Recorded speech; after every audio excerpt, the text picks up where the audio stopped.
Hey everyone, welcome to Greysteel for the first of our Greysteel Journal Club installments. This is a new program that I hope you'll enjoy and benefit from, where I bring on colleagues from coaching and science and medicine to discuss new and classic papers in the scientific literature that are relevant to the athlete of aging, to people who coach them and to those who treat them as physicians and anyone else who might be interested. I put together a great team for this project, including Dr. John Petrizzo, Dr. Will Morris, Coach CJ Gocher, and today we're starting off with my friend and colleague, Robert Santana. Robert is a registered dietitian and a starting strength coach. He's the owner of Weights and Plates Strength and Nutrition Center in Phoenix, Arizona, my old stomping grounds, a competitive power lifter, author, consultant, web personality, and all-around good guy. And Robert, thanks for helping me out. Thanks for helping me launch this project. Yeah, it's cool. I'm excited. Everyone, this is a little bit different from our more produced videos. We're not trying to make this especially pretty, just useful and rich in content. So you'll excuse us as we climb the learning curve on this. The focus will be on the data and how or even if we can use the data under discussion in our training and in our health. As many of you who follow Robert's work might guess and hope, we're going to be pretty focused on nutrition data today, which is just and proper. So let's get going. The first up is mine, very first paper of the Journal Club. It's an older paper that's still important from the New England Journal, or as we sometimes used to call it, the New England Urinal. Reduction in the incidence of type 2 diabetes with lifestyle intervention or metformin by the Diabetes Prevention Program Research Group.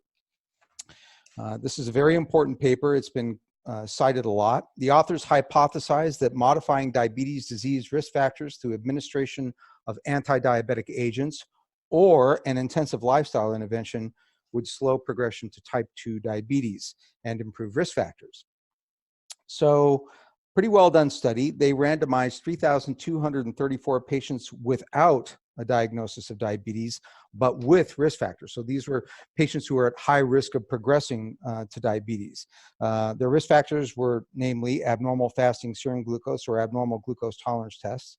And they randomized these high-risk patients to either placebo, treatment with metformin, or an intensive lifestyle intervention. There was also a troglitazone arm initially. That's one of the thiazolidine-dione agents that improve insulin sensitivity, but there were some deaths from liver failure associated with that drug, so whoopsie. And that arm was discontinued for obvious reasons. So the placebo group got a placebo and a sort of a standard low-octane lifestyle intervention, which was, like some brochures or something, maybe a food pyramid and admonitions to lose weight and, I don't know, don't use crack or eat Twinkies and stuff like that. But the lifestyle group got an intensive intervention that included a 16-lesson curriculum, one-to-one coaching during the first 6 months, a healthy, low-calorie, low-fat diet, although we don't have much detail on this, 150 minutes of exercise like brisk walking, and so on. Not a lot of detail on the intensive lifestyle intervention because they wanted adherence, right? And so the intensive lifestyle intervention was highly tailored and highly individualized. And I think that's a lesson right there. And the metformin group got metformin, a pretty standard protocol, 850 twice a day, I think. Outcome measures were diabetes. That was the primary outcome measure. Diagnosed by fasting glucose and glucose tolerance, both before and after the study. Adherence was by self-report, which is not great, although, as we'll discuss, that's been a standard for a long time, and we need alternatives for that. So this is a fairly robust study with some issues vis-a-vis self-reporting and some heterogeneity of the lifestyle intervention. But the bottom line was that at an average follow-up of 2.8 years, the incidence of diabetes was highest in the placebo group. So, they got nothing. So they had the highest rate of progression to diabetes. And that means that both the metformin group and the diet exercise group had less progression to diabetes. But the incidence of reduction was 31% with metformin, not bad. That's the drug, versus 58% with the lifestyle reduction. And I love this. The authors also give us the results as numbers needed to treat. That's really cool. So you'd have to treat 13.9 patients with the metformin protocol to get one less case of diabetes, but only 6.9 with the intensive lifestyle intervention. So basically 14 versus 7. So the lifestyle was twice as powerful an intervention as the drug. Mm-hmm. And these results are in line with other studies like the Finnish and the Chinese studies. And they're reflected in the current guidelines, which treat at-risk patients or patients with prediabetes or early diabetes with lifestyle and metformin. So I think it's important to note that the study can't tell us the relative contribution of diet versus exercise. It wasn't designed to do that. And also that the non-patient oriented outcomes, the glucose testing outcomes and the hemoglobin A1C were fairly on top of each other. If you look at the figures, they're fairly on top of each other for the lifestyle and metformin groups at 4 years. So, you might find that maybe over a longer period, you begin to see some diminishing returns. Nevertheless, this study illustrates that it's possible to delay and I think prevent prediabetes from progressing to diabetes with an intensive lifestyle intervention. And my own bias is that the more intensive the intervention, that is, the greater the adherence, the more vigorous the exercise, the more dialed in the nutrition, that the lower the number needed to treat would be. And I think that's something that needs to be investigated more thoroughly. So bottom line, it was lifestyle. It was diet and exercise. Yeah, one interesting thing that I kind of saw in there, and as you would expect this, if you start looking at that table 2, where they show the reduction in incidence, and they go lifestyle versus placebo, metformin versus placebo, lifestyle versus metformin. You see that when you compare the lifestyle versus placebo or lifestyle versus metformin, you get a bigger drop in incidence as you go across various age ranges as they get older. Right. Versus when you're comparing the drug to the placebo, you don't see that same drop. You get a bigger drop in younger when you give the drug versus the placebo, and a smaller drop in older, which is kind of interesting. Yeah. And if you look at the at table, I think it is table 2, the same table that you were talking about. It was worse to be older for any group. Mm-hmm. It was worse to be African American or Native American for any group. It was worse to have a higher fasting glucose or glucose tolerance test. So the more at risk you were, the more at risk you were. So, yeah, exactly. Yeah. So yeah, that's what I would expect. But then it was just kind of funny that when they were comparing the drug versus nothing, the drug was less effective on older than the lifestyle intervention. Right. Just if you just kind of look at that alone and ignore everything else, which we wouldn't do, but So yeah, I think it's an important study. It still gets quoted a lot. It's it's almost 20 years old now, but it still shapes our clinical approach to diabetes, and it underscores what a lot of us have been saying for a long time. We still say, it's the lifestyle medicine that's the most important factor. Anything else on this one? No, that was my only thing. Did you have anything else? No, that's it. Okay. All right. So that one was mine. The next one is yours. It's Danziger et al. Oh, the Danziger paper is one of my favorites. I know. I know you like it. I was actually kind of hoping that you would let me break it down because it's kind of a fun study, but I don't blame you for jumping on it. It's good. Yeah. Okay. So the title of this one is Comparison of Atkins-Ornish Weight Watchers and Zone Diets for Weight Loss and Heart Disease Risk Reduction. A randomized trial. Michael Danziger is the first author on this. This was in the American Medical Association 2005. So also a little bit older, but relevant, and kind of segues into the next one that I'm going to discuss. So basically what they did here was they did a single center randomized control trial. So they had 4 different groups. One group was assigned to the Atkins diet, which they defined as 20 grams of carbohydrate or less. The next group was assigned to the Ornish diet, which is 10% of calories from fat or less. Weight Watchers was based on the point system, so it was 24 to 32 points, which converts into 1,200 to 1,600 calories. So basically a caloric restriction kind of thing. Yeah, low calorie diet, right. No macronutrient recommendations. And the last one was the zone diet, which was 40% protein, 30% carb, 30% fat. So it was a macronutrient manipulated diet.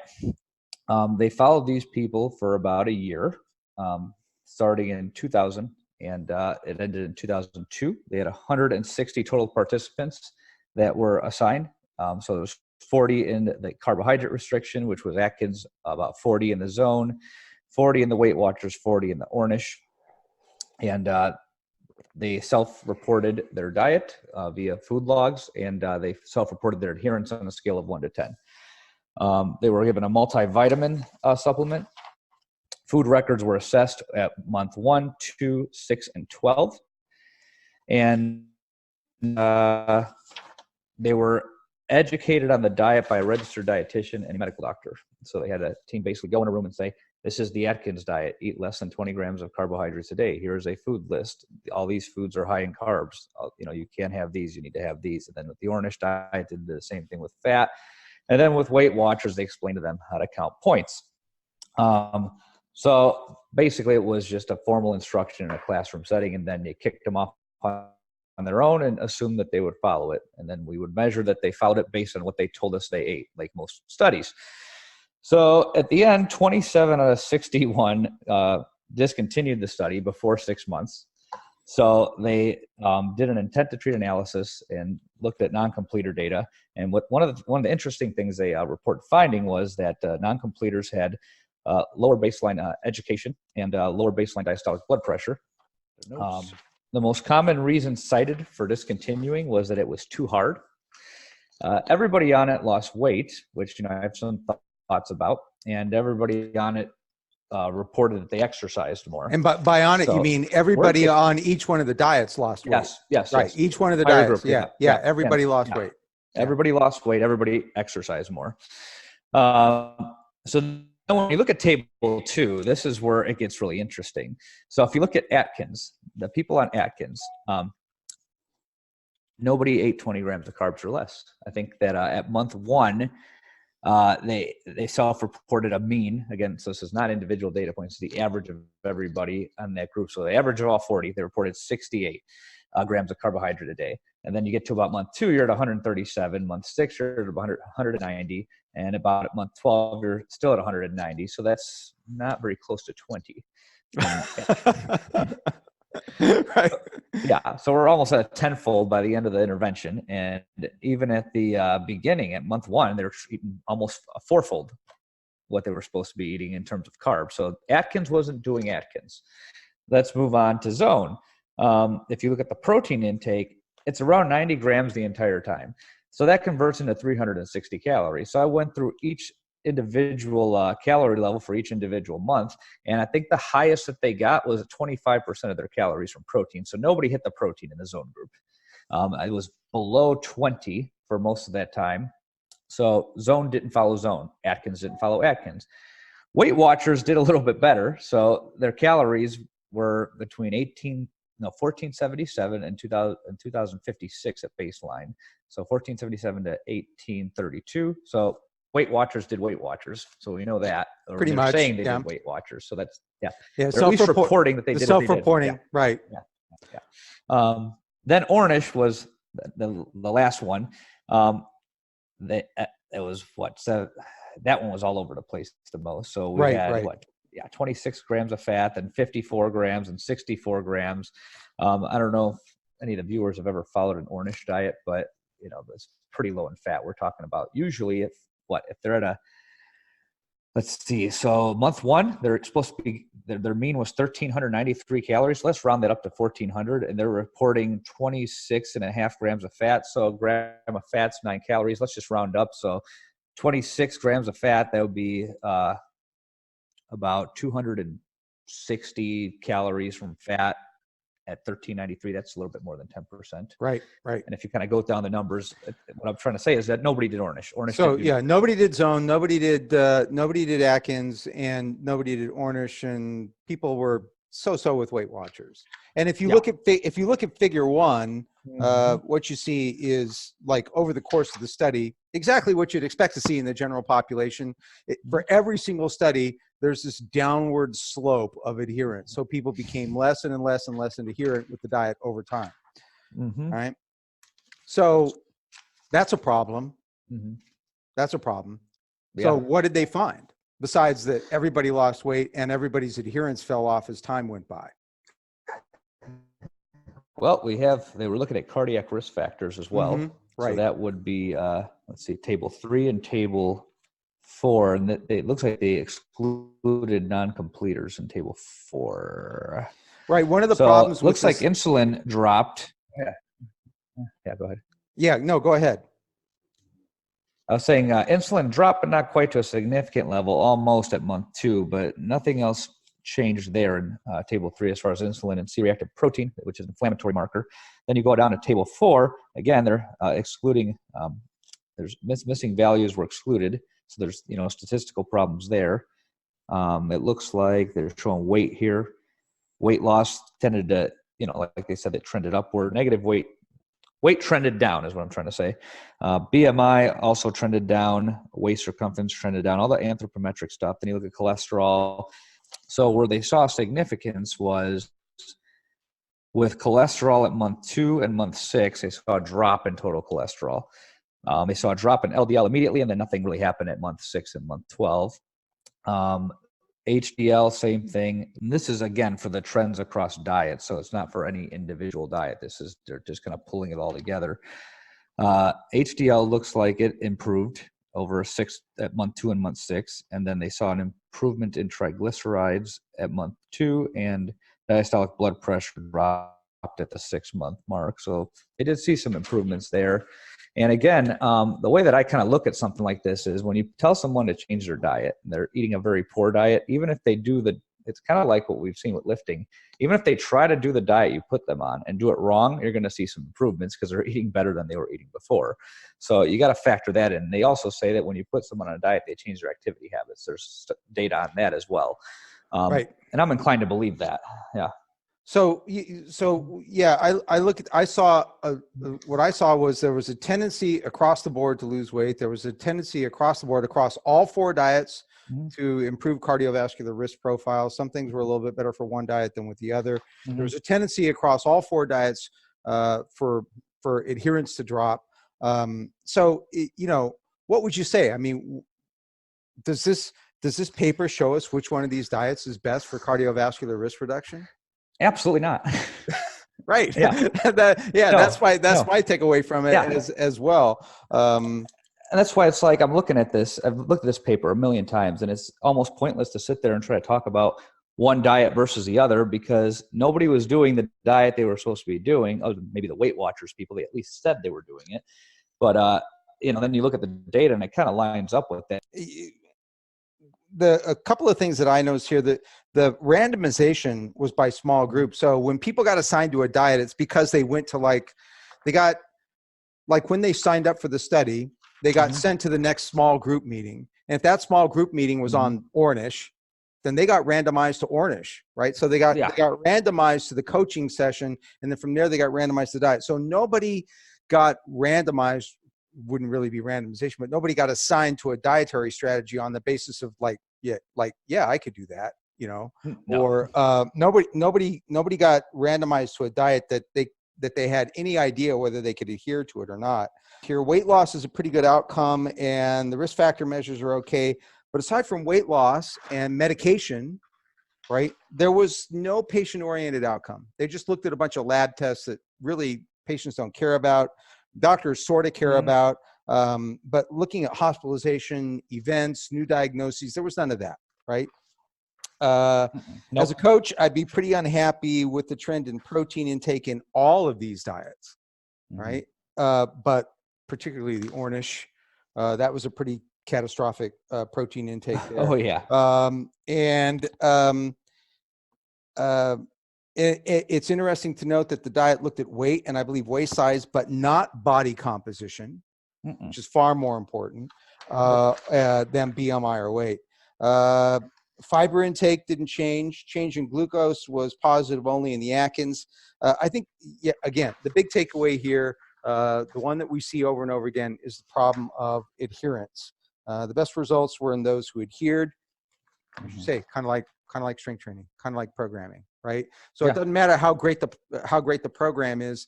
If you don't stick to it, you're not going to get results. And it doesn't matter how mediocre the program is. If you go to the gym 3 times a week and train, you're liable to get better results than the guy with the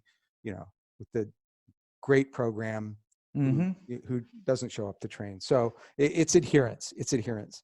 One more thing about this paper. The thing I like about it, is that it's a pretty good slate of diets here in this, right? It's a pretty representative across the board kind of thing. You got the Atkins, which is the carbohydrate restriction. You got the Ornish, which is the fat restriction. You got the Zone, which is like the if it fits your macros thing, and you got the caloric restriction. So it's there's these 4 diets that they randomize these patients who were pretty good as stand-ins for a lot of like other diets as well. They looked at a real gamut of nutritional strategies, and what did they find? Yeah. Nah, right. Not much. So yeah, I think it's limited. They had some problems here, and most of those problems were related to adherence, just like in real life. But I think it's a valuable study for us to look at. Anything else on that? No, not really. The running joke that I usually say when I conclude this paper is this is a very good example of what happens when you give someone a diet, tell them to go home and follow it. Exactly. Yeah. So, okay. Number 3 is mine. Scientific evidence of diets for weight loss, different macronutrient composition, intermittent fasting, and popular diets. I think it's a pretty good follow-up to the one we just did. It's a review article by Rachel Frere from the Mucosal Immunology and Biology Research Center and Center for Celiac Research and Treatment in the Department of Pediatrics at Massachusetts General. In the journal Nutrition 2019. So a very recent review article looking at diets for weight loss. So the issue here is weight loss. The author breaks down the plethora of diets available into basically a few categories. One, diets based on the manipulation of macronutrient content, like high fat, low protein, high fat, low carb, etc. 2, diets based on the restriction of specific foods or food groups like the gluten-free and the paleo and vegetarian and keto, Mediterranean. And 3, diets based on intermittent energy restriction, basically intermittent fasting, which is like the thing now. It's a nice overview, but it is simply that. It's not a systematic review or a meta-analysis. It's pretty easy reading, not open access, unfortunately, but if you can get your hands on a copy, it's definitely worth looking at. The one thing I would say about it is that the review tends to take the available data at face value, which is problematic for reasons that I think that you are about to get into. The problem with doing it this way is that nutritional data is just awful in general. But looking at the data and taking it face value and going over this vast body of literature, the bibliography in this is just a gold mine. The author concludes that, surprise, surprise, there really is not a single most effective diet to promote weight loss. And by extension from that, we might speculate that there's no one diet for diabetes or metabolic syndrome or cardiovascular disease or even fitness. I would also point our viewers to a similar review in the journal Gastroenterology by George and Mike Lean, 2017, who make the following conclusion in total agreement with Frere. In fact, the language is very similar.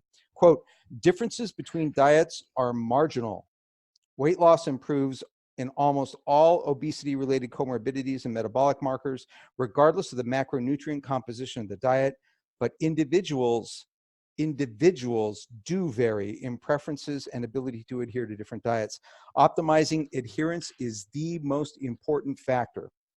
Absolutely damn right. That paper, the Lean, is open access, and we'll link to it in the doobly-doo.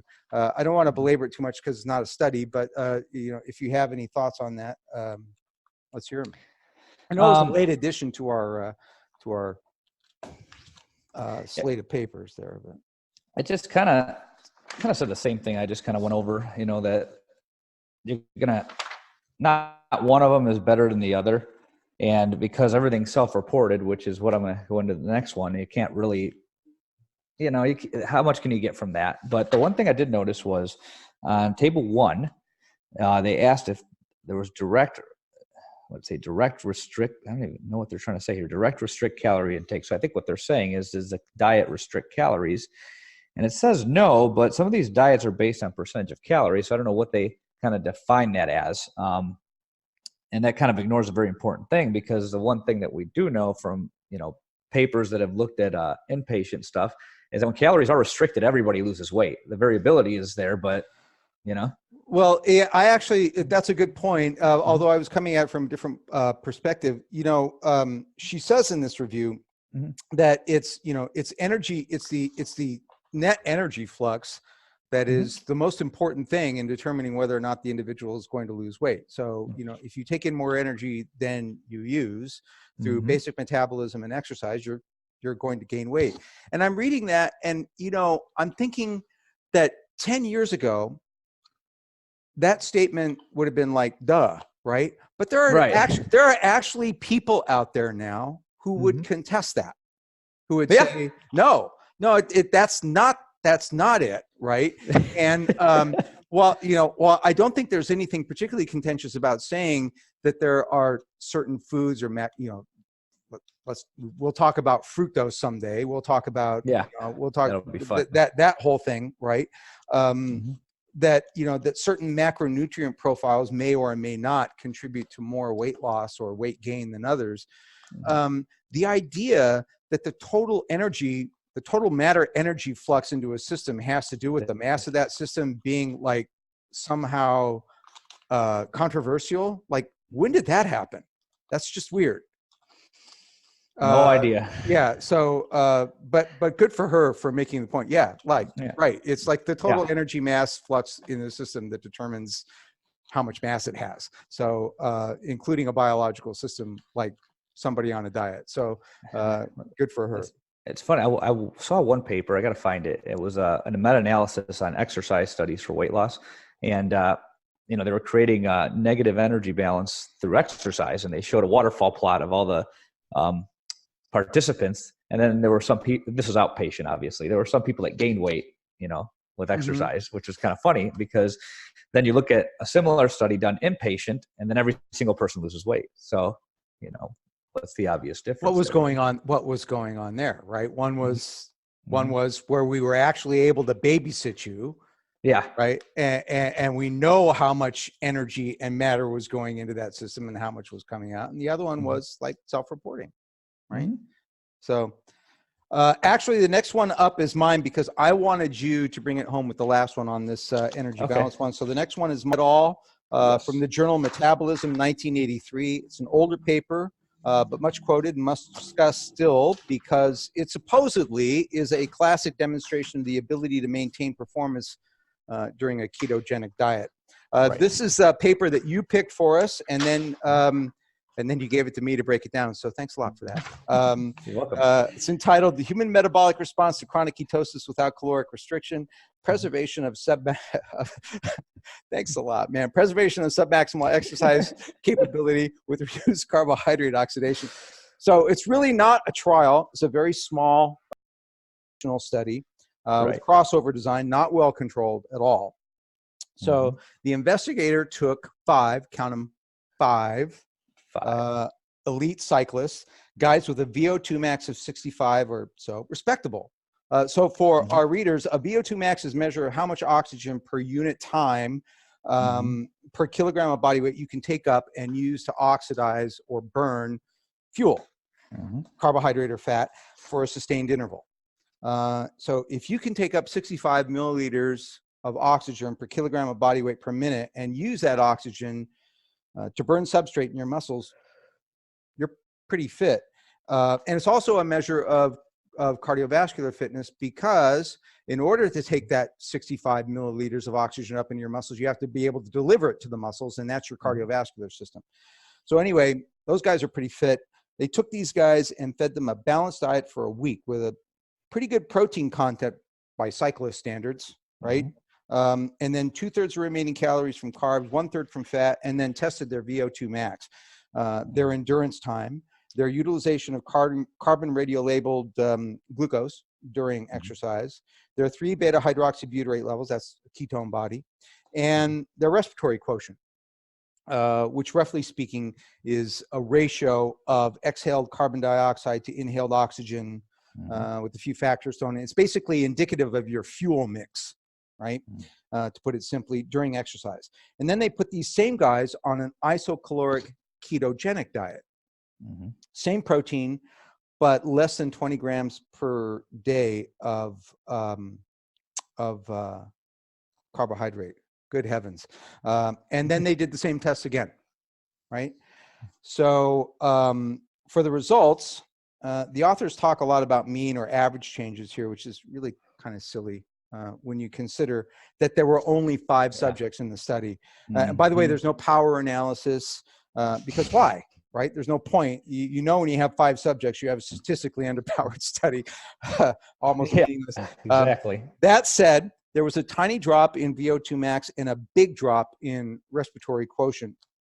So a respiratory quotient is the quotient, right? So the maximum value is 1, and physiologically speaking, classically, the low value is considered to be 7. Respiratory quotient of 7 means, you know, you're primarily burning fat. Respiratory quotient 1 means you're like burning pure carbs, and in between you've got, you know, a fuel mix. You can get to a respiratory quotient of greater than 1 for, like, you know, vodka, or, you know, depending on your buffering capacity. And you can get a respiratory quotient of less than 7. How? Ketogenic, right? The ketogenic diet, that's been shown. So anyway, they saw a big drop in respiratory quotient. And for the results, they found one subject apparently couldn't maintain his training mileage. So to use their own ridiculous, you know, statistical approach, 20% of the subjects couldn't keep up on a ketogenic diet. They couldn't keep up their training volume. On endurance time, which was time to exhaustion at a moderate energy output, 3 were able to go longer on a ketogenic diet and 2 pooped out sooner. So, you know, 5 subjects, what does that mean? It means nothing. But the authors say there was no change in endurance performance. I don't get that. How can you conclude? You can't conclude anything. Blood glucose rose during exercise in both groups. There was no hypoglycemia. That's important. And there was a similar response for free fatty acid metabolism between the 2 diets. They say there was a major difference in 3-hydroxybutyrate utilization, but that was not directly measured. You did see a big difference in resting beta-hydroxybutyrate levels, serum beta-hydroxybutyrate levels, as you would expect to, right? But the changes during exercise, when I look at that table, I don't think the changes during exercise, changes were that different. And we don't get these values for beta-hydroxybutyrate per subject, like we do some of the other data. We just get, you know, those silly averages. During the regular diet, glucose was about 28% of energy utilization for exercise, but only 9% for the ketogenic diet. That doesn't surprise me. No surprise there. And there's a ton of other results that I really don't think are of that much interest. They might be of interest to a physiology nerd, but with 5 subjects, you just, you know, can't take much away from those other data points. Now, there was one other observation that actually, in all fairness, you pointed out to me when we were talking about this paper. If you take the respiratory quotient as a surrogate for the keto adaptation of the subjects who were the most keto adapted would have the lowest respiratory quotient during exercise. So if you take that as a surrogate for the most keto adapted subjects in the study, the most keto adapted subjects in the study had the worst change in performance, including the guy who couldn't hang with his training mileage, right? So the guys, it looks like the guys who were the most keto adapted had the lousiest performance at the end of the study.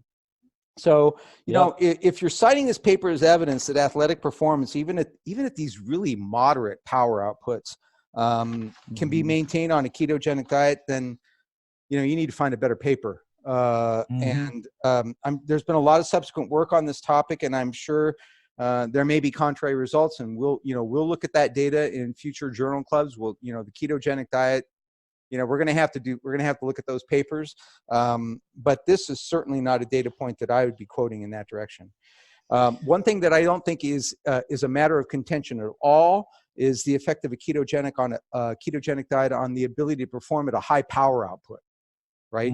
So high power output means, a higher respiratory quotient. It means more utilization of carbohydrate. And so, I would rather die than try to do heavy barbell training or Olympic lifting or wrestling or jujitsu or anything that involved a high power output on a ketogenic diet. That sounds like some circle of Dante's Inferno to me. You can't, I don't know how you can do it. And if somebody out there has a paper showing a preservation of the ability to engage in really high power output, high rate of force development activities, with a ketogenic diet, we'd like to see it. We'd like to break that paper down. So that's what I've got on that. I don't think that this paper supports anything but that yes, you can burn ketones for fuel on a ketogenic diet. You can maintain a pretty good VO2 max. What if these guys are actually involved in a race? They're on this ketogenic diet. They're keto adapted. We saw from the little data we had here that they had the biggest drop in performance, right? What if you need to sprint your bike up a hill, right? What if you really need to, to jack up your energy output? I think you're going to have a harder time with that. For example, we were talking about this the other day. These guys, they were all able to maintain their ability to store glycogen in their muscles. That's carbohydrate for ready use for high power outputs, right? But the radio label data shows that they were less capable of mobilizing that carbohydrate when they really needed it. So, I don't want to belabor this, but I think this is a really small study, very, very poorly powered, very, very limited, and I'm not sure that it says what a lot of people think it says. So. Nope. I know you've looked at this paper a lot, so if you've got something else on it for us, now's the time. You hit most of what I said. I think that the interesting thing, that there's one thing that they do have to do that requires, a little bit more effort than just, cycling lightly, and that's completing the max test. Right. And if you look at the data, you see trends down on a lot of these guys in the VO2 max. Right. But it was particularly on the endurance performance. So if you look at table 1 and you look at the respiratory quotient, you look at the change in respiratory quotient, and you look at the guys who had the biggest change, they were the guys who also had the drop in performance. They had the drop in their endurance performance, including the guy who just sort of tanked out. I think it was WB, the guy who tanked out during the study. So, the ketogenic diet did not do that guy any favors. So, no. 89 minutes. Right. Down from 140, but yeah. Cool. Okay, so last paper of the day is yours. All right, this was one of my favorites. I know this was a paper. It's just a review. The title is "Energy Balance Measurement When Something Is Not Better Than Nothing." It's the elephant in the room paper. I love it. The elephant in the room paper. Yeah. The first author, I'm going to butcher his name, Durandar. But and this is, I believe this is in one of those journals where the last author is the lab director. Is that right? Usually that's usually the convention. So Allison would be the lead author, I would imagine. Yeah. So David Allison, I saw him speak at the Building Healthy Lifestyles conference at Arizona State University in 2016 or 2017, one of those 2 years. It was 2017, definitely 2017. And he said this out loud in front of the audience after he did his presentation on all this stuff. And that was his concluding statement. This is an example of when something is not better than nothing. And I'll kind of elaborate on that as we go along. So basically the synopsis of this is they're reviewing decades worth of nutrition data. And they primarily like to focus on NHANES because we've been following the NHANES data for several decades. And NHANES data is a nationwide survey where they collect various health metrics, including self-reported diet intake, self-reported physical activity, which I believe now is objectively measured with accelerometers. It is objectively measured with accelerometers. And I think they collect some blood work, anthropometrics. I know at one point the weight was self-reported. So, call a person up, say, "Oh, what do you weigh?" And it's Rip. And he's like, "Up 200 pounds," so. Right. It's a huge national salt mine of data that investigators can mine, and then just try and massage the data any way they want and make papers out of it. It's a gold mine for people who just, don't want to get their own data and just want to mine other data. Yeah. I've never been called by them. Have you? And Haynes? No. Yeah. No. So what the heck? Who are they surveilling? They're not calling me. I don't know. Somebody else. You know anybody who's been called? No. I don't either. So we're talking about thousands and thousands of data points. Right. And the main thing that they focus on in this paper is energy intake, self-reported energy intake. They talk a little bit about self-reported physical activity or energy expenditure, but they don't really go into that as deeply because that's improved a little bit more than energy intake in terms of objectively measuring it. They have devices now that can look at that. But we've basically developed guidelines over the last 40 years based on data of what people say they eat. So the whole theory here is, okay, so we're getting self-reported energy intake. If you're gaining body fat, that means that you have a long-term increase in energy intake or a reduction in energy expenditure, a combination of the two. There's different things that factor into that. So resting metabolic rate, diet-induced thermogenesis. So for those of you who don't know what that is, eating food burns calories because you have to digest and absorb those nutrients. And depending on which macronutrient we're referring to, that number could be higher or lower. So if you're on a higher protein diet, theoretically you burn more calories than if you're on a lower protein diet because protein has a higher thermic effect of food. So a lot of the studies that have looked at body weight and various different health outcomes, including, lipids and insulin sensitivity and things like that, have looked at energy intake and try to correlate that with all these various health outcomes. Well, what's the problem with that? We're self-reporting that energy intake. We're not actually measuring it. So we're saying that, oh, this person says they ate this and they had this health metric go this way, therefore it's because of what they ate. Then you get all these questions, if you're a doctor, you get questions about, oh, should I eat this food? They say this food is anti-carcinogenic or this food's better for your heart, etc. But if you start digging through the data mine, what you end up finding is a lot of it's based on energy intake. Now, there are inpatient studies out there, but they're very, very short for obvious reasons. We can't, house somebody for, 1, 2, 3, 4, 5 years. The vast majority of the data is SEREI. It's self-reported energy intake data, right? So a problem.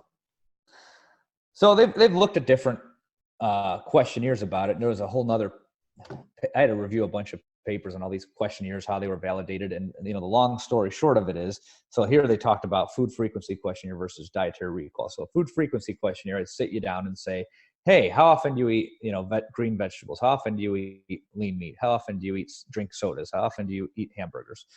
And we would use that to kind of assess what you're generally eating. And, you can backwards extrapolate, how many calories you're getting or what your macronutrient profile looks like. But again, you're just self-reporting and, you could forget stuff, which is why they've come up with the 24-hour recall in the last, sometime in the last 50 years, where I say, hey, it is, what time is it now? 2:55 Arizona time. So I want you to go back to 2:55 yesterday and write down every single thing you eat. So they've compared these two methods to see if one's more accurate than the other. And what they found is that, subjective assessments like that only explain 10% of the variance. That means that 90% of the things that could be factoring into this or influencing this measure are unknown. So in other words, what is it really telling us? And I know you're going to have Will on here at some point. I had a conversation with him that, I'd like to bring up where he was, he's a physical therapist. So he asked to do an intake on his clients and he will ask, hey, what's your diet look like? Very general, he's not trying to address that. He's just gathering data.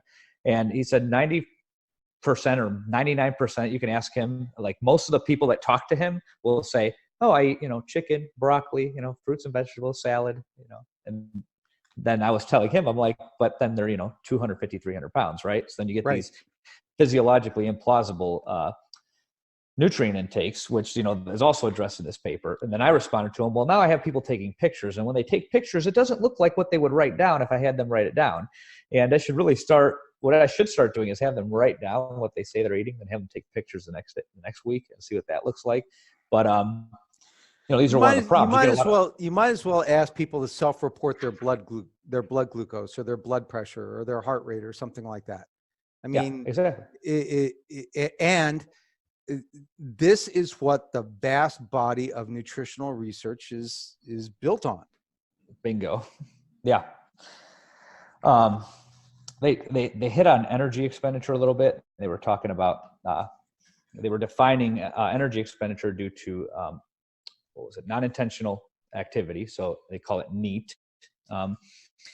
In some papers, not in this one, but non-intentional activity. So just fidgeting, moving around, me moving my head right now when I talk, lifting my hands. And then intentional activity, which should be like walking to work, doing exercise, lifting, etc. Mm-hmm. And this used to be reported via questionnaire. And I think some studies still use it for whatever reason, but now they've come up with these devices called accelerometers, pedometers that count steps, and they try to extrapolate from that. But then that's subject to, how efficient are you at moving and body size, right? An overweight person wearing an accelerometer might get different counts than, a thinner person. Or the intensity of movement. Right. Or the intensity of movement. It's supposed to measure that, but is it? How can you? Yeah.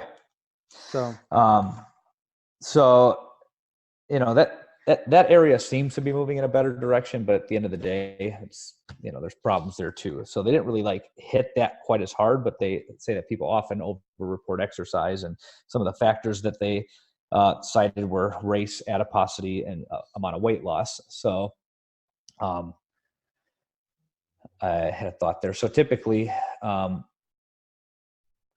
they didn't really elaborate on it, but I noticed that when people can't lose weight, they exaggerate what they're doing.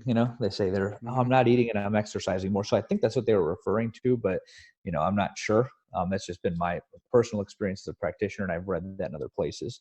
So then their conclusions were that bad data equals bad conclusions. They said that. That's pretty obvious. We all kind of can agree on that.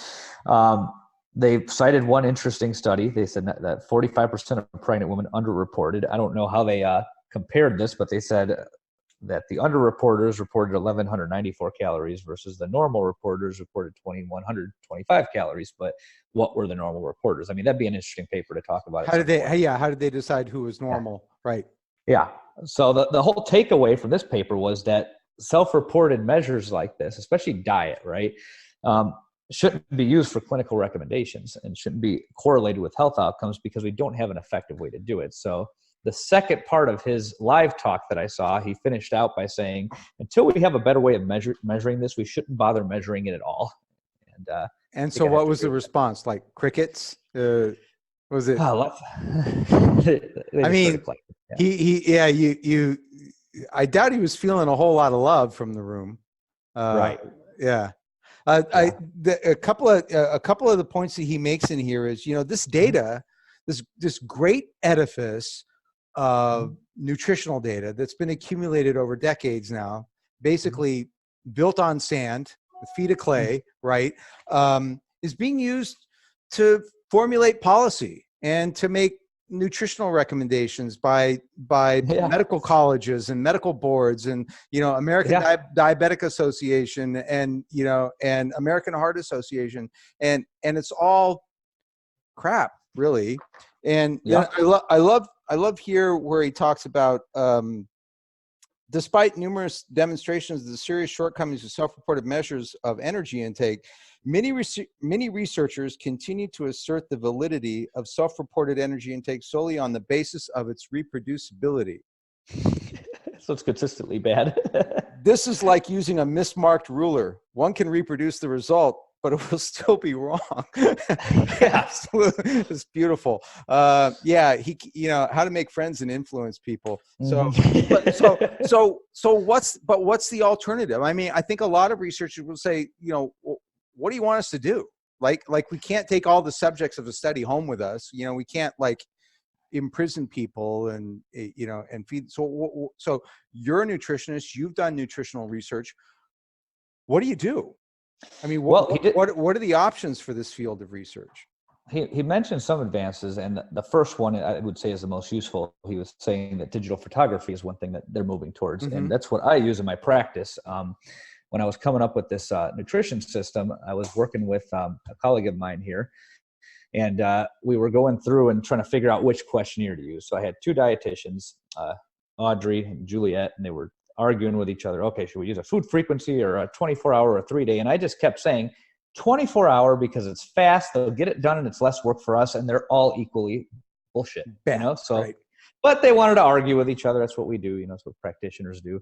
And then I had one of my interns, April, come in, and she was like, well, hey, why don't you just have them take pictures? And I'm like, well, that's brilliant. I'm like, why don't we have them take pictures? Why didn't I think of that? Then I took it a step further, and I was like, how about I just coach their pictures the way we coach the lifts online? Right.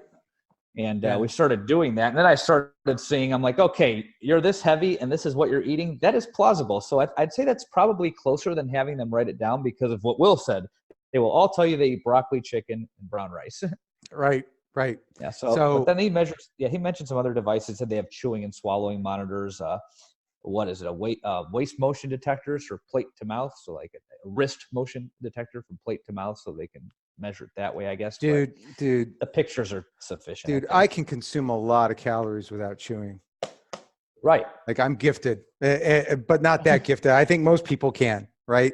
So, yeah, I think it's a problem. I think it's a problem going forward. I think that is brilliant. Certainly from a coaching perspective, it's brilliant. Coach their pictures like you coach their lifts online. That's pretty cool. I like that. Yeah, it's a good thought. So how'd you like it? Our first journal club. That was cool, man. That was cool. So start picking out papers for your next one. All right. And in the meantime, we'll have journal club with CJ and John Patrizio and Will Morris, and then we'll cycle back to you. And we've got a couple of one or two of my medical colleagues on the hook for these, or I'm hoping to have one or two of my medical colleagues on the hook for these. So we're going to talk about everything. We're going to talk about nutrition, training. We'll talk about, medicine, programming, you name it, anything that is relevant to that thing that we do. And hopefully you guys like this. And if you did, let us know. If you didn't, keep it to yourself. And, we'll see you again for the next one. Bob, thanks a lot. Thank you. All right, signing off. Take care.